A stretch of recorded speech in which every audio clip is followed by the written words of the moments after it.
নবী সাল্লাল্লাহু আলাইহি ওয়াসাল্লাম একটা হাদিসের মধ্যে বলেছেন যে তোমরা কি জানো কিয়ামতের মাঠে সবচেয়ে বড় মিসকিন কারা হবে? সাহাবায়ে কেরাম বলছেন আমরা তো মনে করি যার সম্পদ কম, অর্থবিত্ত কম, সেই সবচেয়ে বেশি মিসকিন, সবচেয়ে বড় মিসকিন। আল্লাহর নবী সাল্লাল্লাহু আলাইহি ওয়াসাল্লাম বলছেন বরং প্রকৃত মিসকিন সে ব্যক্তি যে কিয়ামতের মাঠে নামাজ, রোজা, হজ, যাকাত আমলের নেকি নিয়ে উঠবে, পাহাড় সম নেকি নিয়ে উঠবে, কিন্তু অনেক পাওনাদার দাঁড়িয়ে থাকবে। কারো হক নষ্ট করেছে, কারো গীবত করেছে, কারো কাউকে অপবাদ দিয়েছে, কাউকে অত্যাচার করেছে, সবাই দাঁড়িয়ে থাকবে। এদের হক আদায় না করা পর্যন্ত সে পুলসিরাত পার হতে পারবে না। তখন কি করতে হবে? নিজের নেকি ওদেরকে দিতে হবে, কারণ তখন কোনো বেচা কেনার সুযোগ নাই, হক আদায়ের কোনো সুযোগ নাই। নিজের নেকি ওদেরকে দিয়ে শোধ করতে হবে।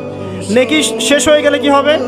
অন্যের গুনাহ তার আমলনামায় আসবে, পরে দেখা যাবে ওই ব্যক্তি জান্নাতে চলে গেছে আর এই ব্যক্তি পাহাড় সমান নেকি নিয়েও জাহান্নামে চলে